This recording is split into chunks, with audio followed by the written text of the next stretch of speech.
Yes, yes. Hello, team. Welcome to the match review of the fixture between Grange Thistle and Coomera. This was played on the 15th of August. It was a hard-fought 2-1 win. Games against Coomera in this season have all been hard-fought. They have a gritty team. They've got some quite talented and technical players who use their physicality very well, and they have them spread across the field. So no game's easy. Previously, we beat them 3-0, but the game was much more tightly contested than that 3-0 result, as is often the case. In this particular fixture, we dominated possession. Now, that's a little deceptive. 64% is a huge weight of possession. It was essentially a lot of it was due to us building up from the back, which is something we'll talk about later on in this video. So we spent a lot of time building up from the back. When they got the ball, they tend to be very direct. They go forward.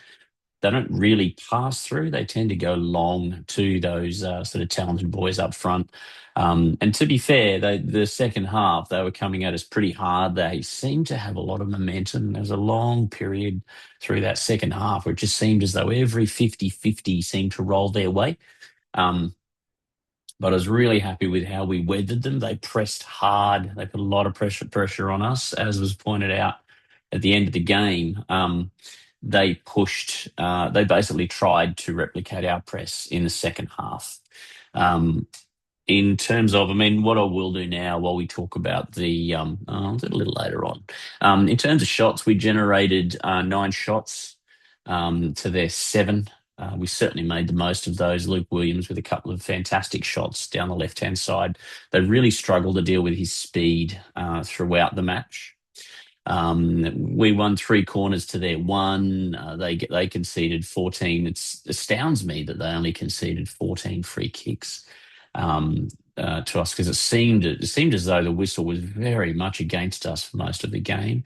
They had 40 throw-ins in their favour to our 25.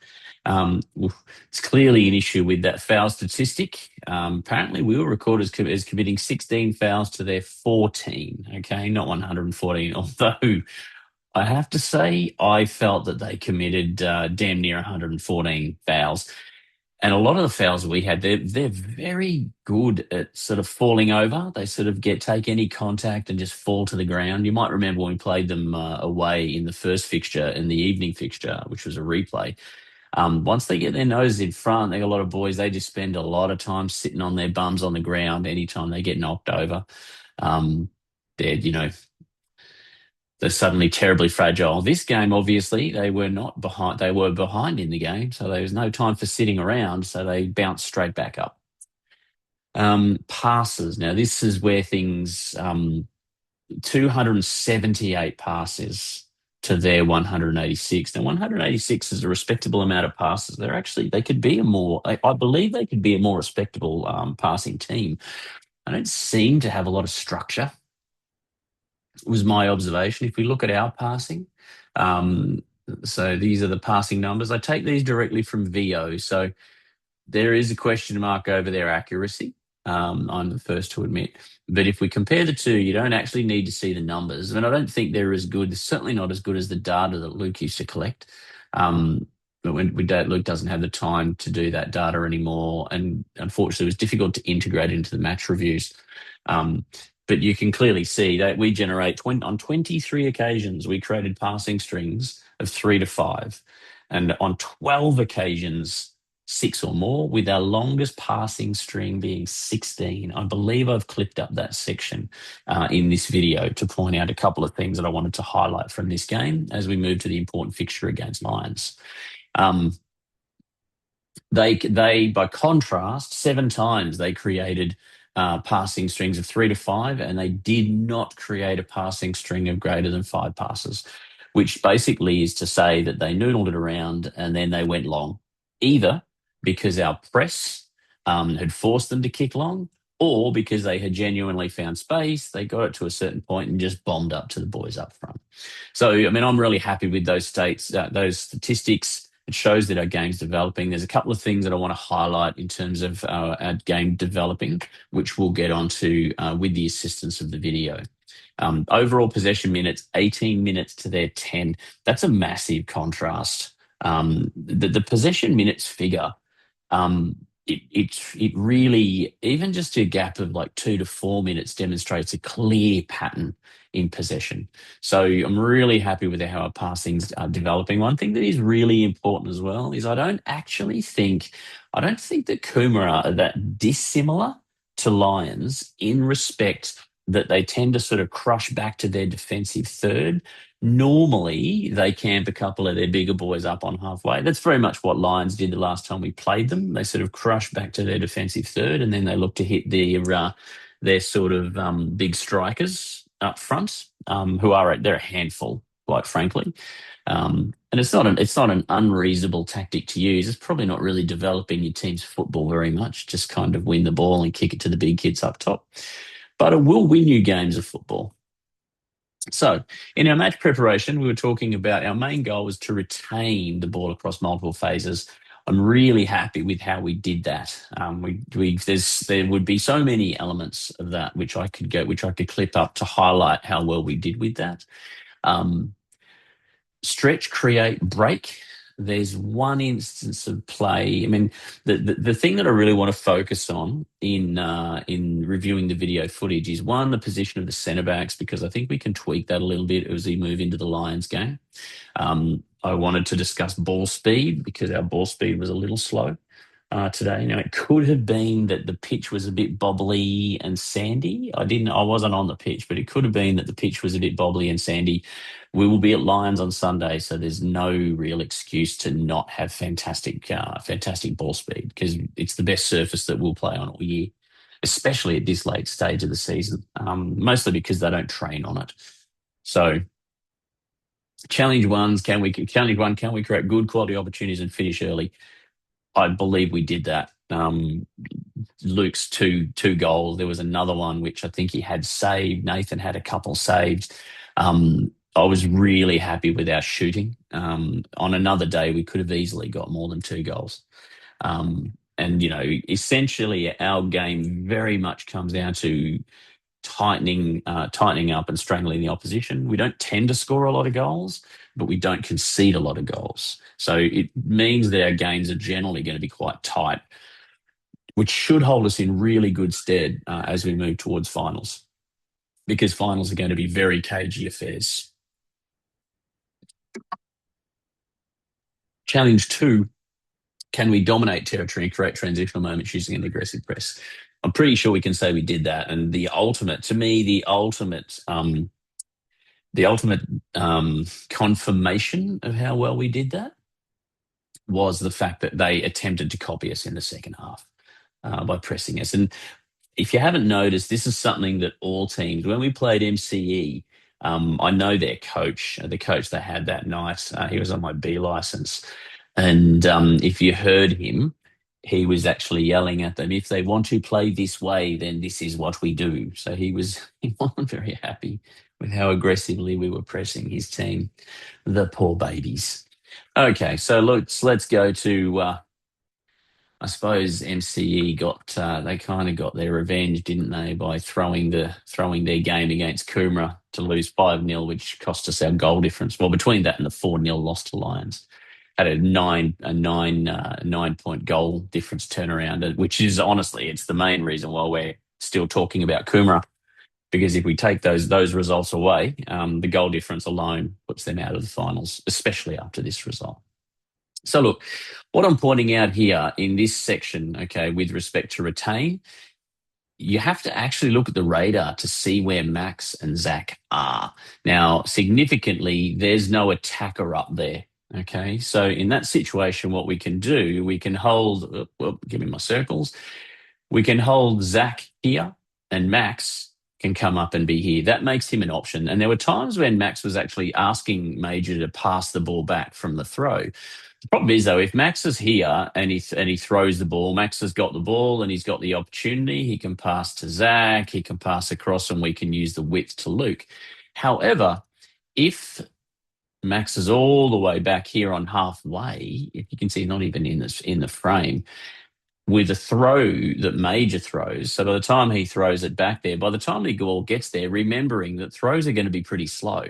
By the time the ball gets there, this guy's going to be bearing in. So Max is going to be receiving the ball under pressure. Okay, so we need to work out with our centre backs. In this situation, to me, I think that if the throw is here, the best situation is going to be so, geez, drawing like an 8-year-old. Well, actually, it's probably not very nice to 8-year-olds. But anyway, so we probably want Maxi about here. And then if we want, we can have Zach behind because there's no striker. And when we play Lions, it's probably not going to be this way because my suspicion is that Lions are going to have two strikers here, which is not a bad thing because it gives us two players that we don't have to navigate in the attacking third. But that's very much going to be their game. Their game is going to be to congest this section and then go long to those big boppers. Okay. So as we play it through, you can see that he goes up. Now I'm going to let this roll through.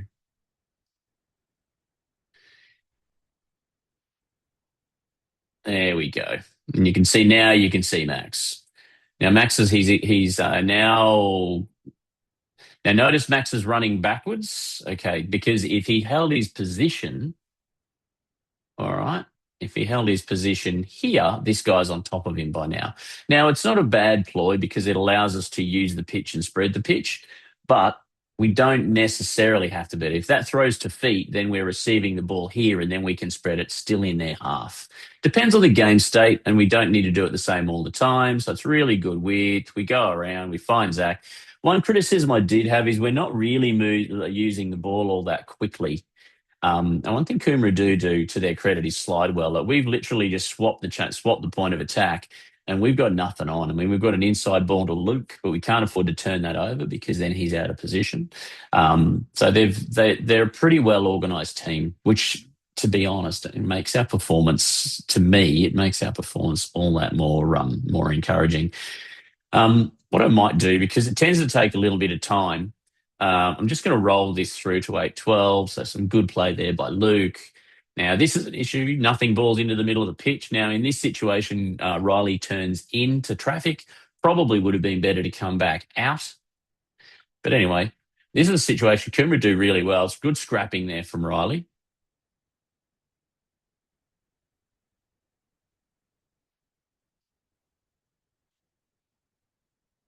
Okay, so now Max is receiving the ball here now. What I'm looking for, and this is some really good plays, very much in the theme to what I have. So he's got Zach there in cover. He's got Major and Luke stretching them. Now, the advantage of stretching them, but the players to watch are these players up here, because what it means is that we're racking the opposition. Okay, so this guy's moving that way because they've figured out by now that we're stretching them. This guy's coming across. This guy's coming across. This guy's coming across. But what it creates is a passing window for Max to exploit through here to split the lines. And remember when we talked about the lines, we talk about how this is their front line and this is pretty much their midfield. So it allows us to basically get between those lines and then we can attack. So Benji receives the ball, turns on a dime, and then all of a sudden we're playing the ball on the edge of their attacking third again. Really good pass. That's one of the things that we need to make sure that we don't forget to look for when we spread the ball. Because remember, I just said we've gone from left to right. We did it slowly, which meant we lost a lot of the space. So ball speed remains really important. But rather than go left to right, very often the opportunity it creates is those gaps where we can go through lines, okay, to find deeper lying players. So that's a really good piece of play. We're going to go back a tiny bit once again to centre back position. So this is 22-16, and this is really relevant because we're aware that we don't have Max for September, and that just means that we're going to have to start to get Francis more up to speed with the centre back, but with the centre back play. Okay, so once again, if we have a look at where the game is, both centre backs are not in the frame. Okay, you can see from the radar up top, you can see they're on halfway. Now, Griggsy's our deepest lying player.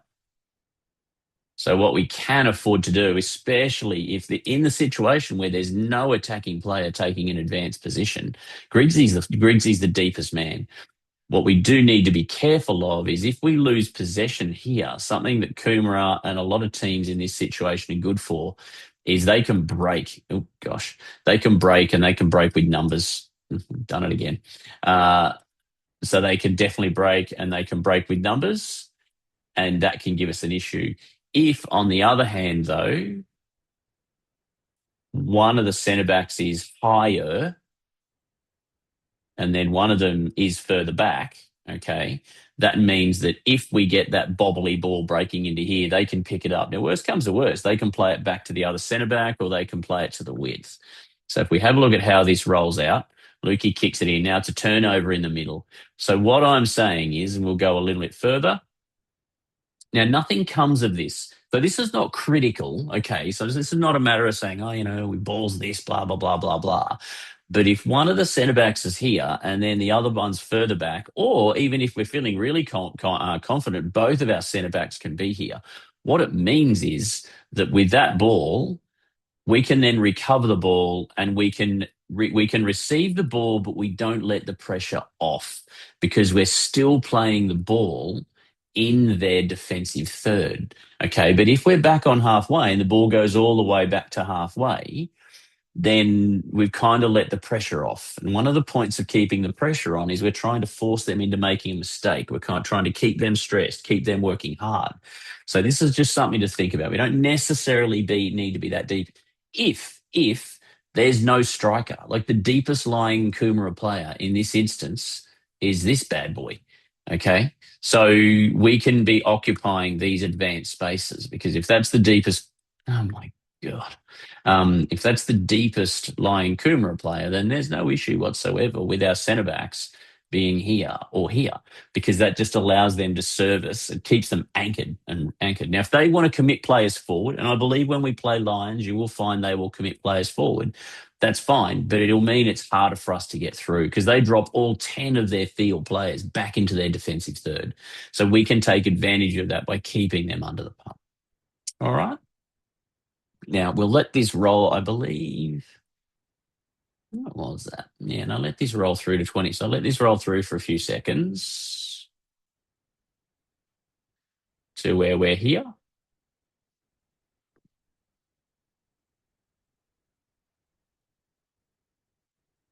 Yeah. Now we're in a different position because they can break from here. They have these boys are here, okay, and our centre backs are on halfway. So that means that anywhere in this kind of lane in here, that's their passes that they can run onto. So if we turn over that ball, they can run onto that. And then we could potentially have a 3-on-2, and that's potentially dangerous. And if we watch as this unfolds, okay, so because our centre backs are so high, that can create the opportunity. Luckily, actually almost, there you go. So luckily Max can step up. And that is the advantage of having the centre backs on halfway. It's very safe because you can step up. But I'm just saying we don't have to be quite so deep. You don't want to be too disconnected. We can talk more about this at training and get a feel for it. It's very, very safe. And it's very rare that you'll get a team that will just, basically give up on attacking, like just completely give up on attacking during the game, the way that Coomera did in that situation. They just bring everyone back into the defensive third. So I'm not sure what to make of that. We won't face that against Lions because Lions will have those two strikers bang up on halfway looking to get away on a break because they will back themselves to outpace our centre backs, and they are pretty leggy. Like they're a lot to keep a hold of. So we just need to be, we need to be mindful. We'll talk about how we will deal with that. Obviously, we have a match preparation video that we'll be doing. What we now need to do is go forward to 40-25. So this is well into the game. Well, this is well into the half. And this goes to, I suppose, the next evolution, if you like, of our forward play. Now, this is a long segment. I think this might even be the 16-minute segment of play.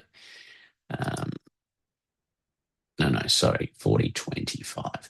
Yeah, this is definitely it. So this all starts from a goal kick. So we've goal kicked it out. Now they're coming across. This is late in the first half. They're trying to press us. They're just not. They just can't. So we go to Griggsy. Grigsy's got the ball. Okay, yep, fine. Finds Riley.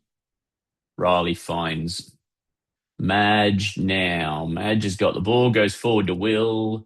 Now, Will's going to receive the ball, goes back to Riley. Now, in this situation, one thing that I want to point out is we've got players who are positioned free and in between the lines. Less Griggsy, but definitely Riley. So we don't necessarily have to go back. Okay. We can make that more of an attacking option by finding Riley, and then we can also spread out because if Riley receives the ball, he could then play Griggsy. Griggsy could play it over to Luke. You're going to have Luke Williams over here. So you see what I mean?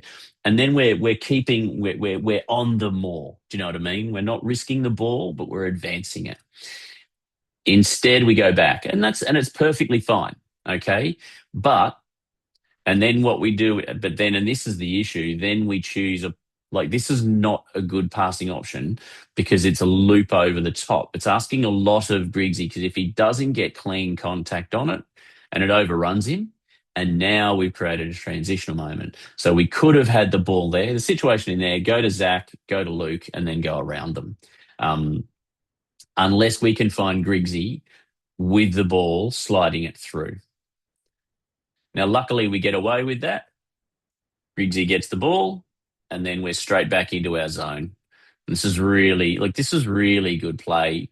Let them fucking run. Look, honestly, I have no issue whatsoever with watching our Lions, strikers chase the ball like this all bloody day. More than happy with that.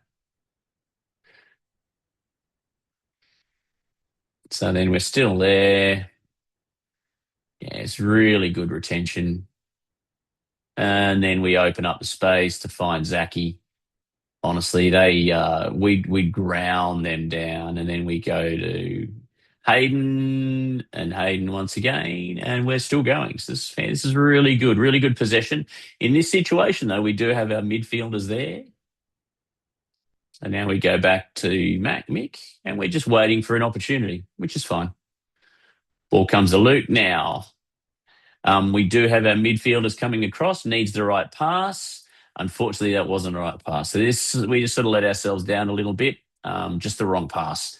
Anywhere shorter, and we're finding Riley or Griggs, managed to recover, and then Griggsy goes, you know what, let's just take the pace out of it, and we'll go forward and find Benji. Now, Benji's got the ball, finds that pass, probably sells him a little bit short.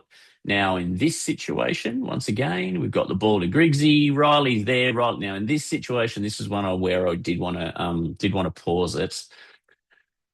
In this situation, we don't need to be in such a hurry because to me, the pass to Riley, okay, so you draw this guy. So this is the defender.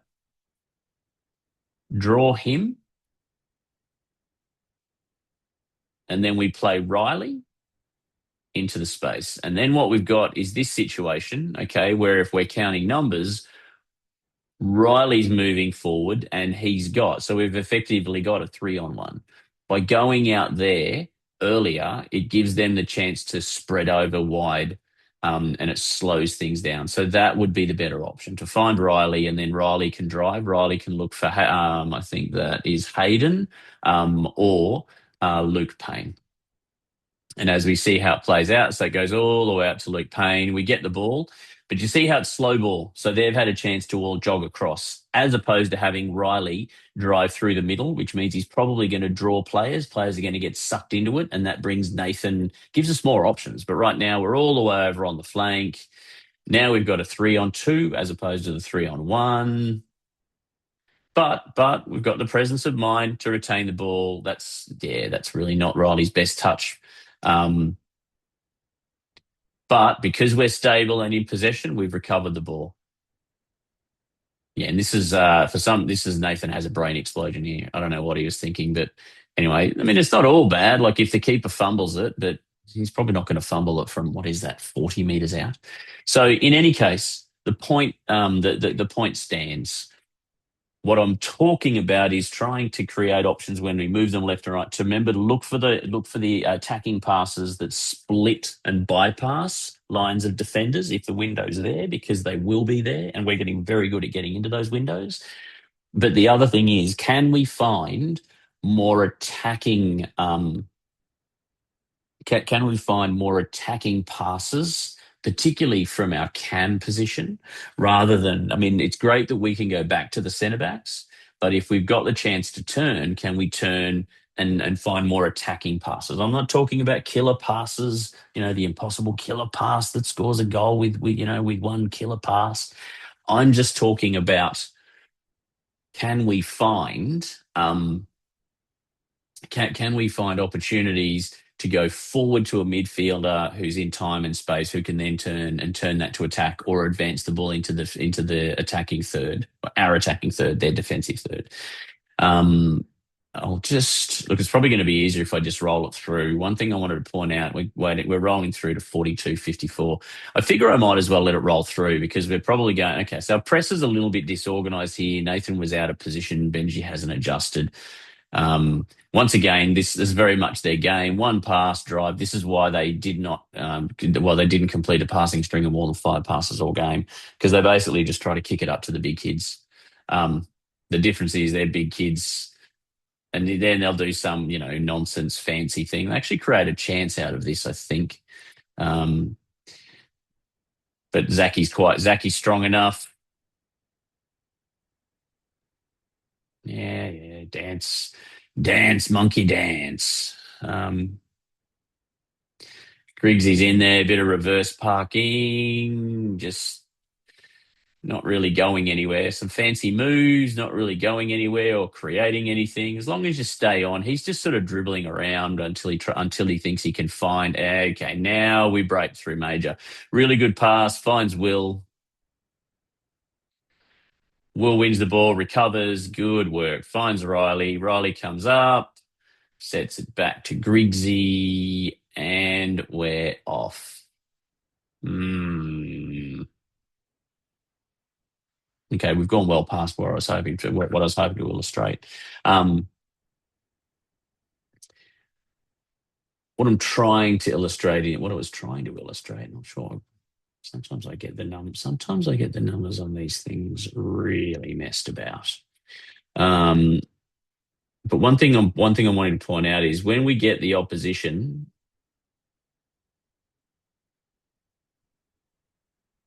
Why is that not allowing me to go forward?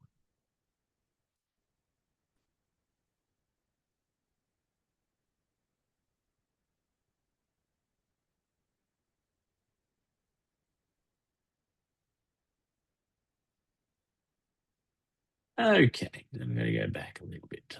Little fraction from that.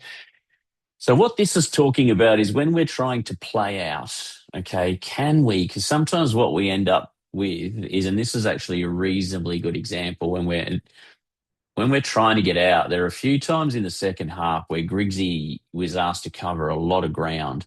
Sometimes if we're playing out and they're pressing us hard, we need our number 8, be it Riley or maybe our number 10, whoever's available, to drop in and be a second central,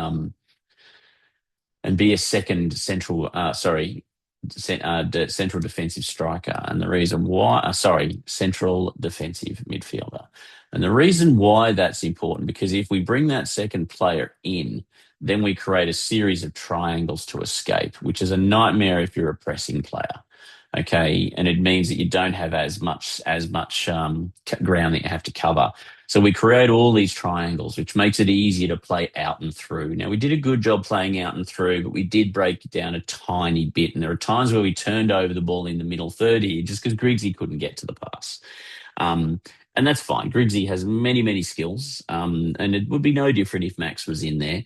Our central defense, our CDMs, they're not rapid, and that's not always good. That's not very much. It's really not a characteristic that you typically find in CDMs anyway.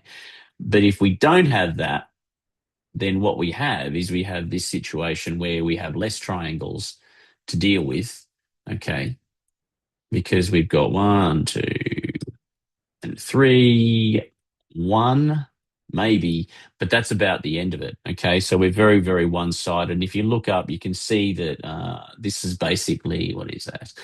This is Greavy here. Riley, Benji are all further up the field, which means that we're kind of looking at long balling it more. So in those situations where the opposition are pressing us harder, we just drop the number eight in to play as a double pivot, if that makes sense. Okay, so because it gives us it gives us an extra pivoting option to create more triangles that we can use to exploit to get the ball out. So essentially, that's the solution. I should have actually thought about it on during the game, but we seem to adjust fairly well. But the easy option when they are trying to press man to man is you just drop your eight in to have a double pivot, and that can create more passing options. And if you don't, then you do go long. Then you've got two midfielders who are going to be in front of the ball if you don't win it. Okay. So we'll have a look at this here. There we go. So now we've found Griggsy. Now you can see now Riley's dropped into that position. So, but if we'd had that a little earlier, and now we've got what's effectively a double pivot. Currently we play with a single pivot. Now single pivot is Griggsy. But you can see the triangles that we can create if we do this. And honestly, the way we're playing and the retention of the ball that we have, enjoy pressing that, bitches, because it's going to be really hard work. And that's before we then get to the point where we can look at more attacking ones, where we've got more attacking triangles, okay, like these ones, okay, and then obviously we've got the striker up front. So this is just a little bit of in-game play and adjustment where a team presses us. It's probably not going to be a big issue against Lions. They're not really used to pressing. They're just used to playing their style of play where they boot it up to the big kids and they score all the goals. The most recent game against Samford, Lions, one of their strikers got 4 goals and the other one got 2, which there's no shocks or surprises that I think that we're going to find in their style of play, which is fine. You know, if you've got those kind of resources and you don't need to adapt your style of play, why would you? Anyhow, so boys, that's the end of the match. That's the end of the match review. A really good performance. Actually, no, I lie. It's not the end of the match review because we do need to talk about the table and what we need to do moving forward. Some of you may not be interested in this section, and that's fine. Tune out now. But what that means is, with where we are currently 3 points ahead of Coomera. Our goal difference will be superior by 1 because they scored, we scored. So we are now in a goal difference. I think we're 4. I think we're 5, and they're 4. Their next fixture is Ipswich at home. Now we know that the boy, the Hempy boy who had all the yellow cards, he got another yellow card against us. So there can be no argument as to whether or not he's playing. I think they were making the argument that because one of his yellow cards were in under 18s, it didn't count. Which is wrong. That's not what the rules say. In any case, that's beyond any doubt. So they will be down at least that player. They will be playing at home, so it's a hard trip.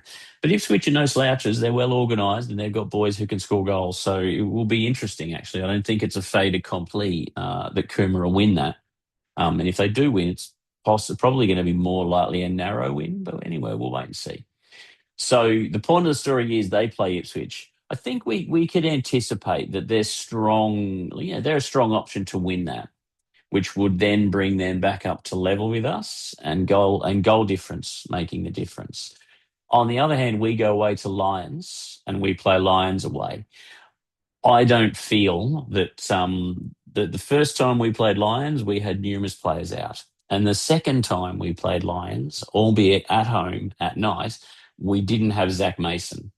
So they haven't seen Zach Mason. We are without Luke, but we do get Mayel back. There's no cheerleading competition this weekend. So we get Mayel coming to play football, which will be nice. And it will be a very good pitch. It's going to be the best passing pitch in Brisbane, really. Well, sorry, the best passing pitch in this comp, which means that that's going to suit our passing game.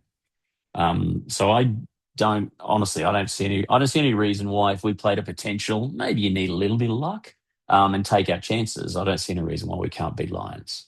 But nonetheless, I'm pretty sure that we can take points away from them away. Significantly, Sanford got smashed by Lions yesterday evening.